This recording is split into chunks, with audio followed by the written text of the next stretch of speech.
M A Chidambaram স্টেডিয়ামে শুক্রবার RCB 50 রানে সিএসকেকে হারিয়ে 17 বছরের দীর্ঘ না জেতার গ্লানি ভাঙে। 2008 সালের আইপিএলে এটি আরসিবির দ্বিতীয় জয়, যা তাদের প্রথম জয়।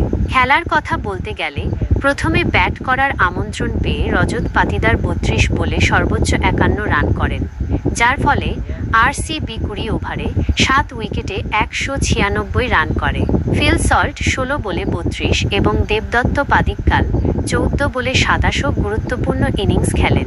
টিম ডেভিডের ক্যামিও 8 বলে 22 রান, যার মধ্যে ছক্কার হ্যাট্রিক ছিল, শেষের দিকে আরসিবির লক্ষ্যে সাহায্য করে। সিএসকের হয়ে নূর আহমেদ ছিলেন সেরা বোলার, 36 রানে 3 উইকেট নিয়ে।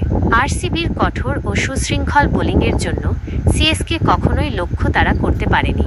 জশ হ্যাজেলউড 21 রানে 3 উইকেট নিয়ে অসাধারণ খেলেন। অন্যদিকে জশ দয়াল এবং লিয়াম লিভিংস্টোনও 2টি করে উইকেট নেন। Score card.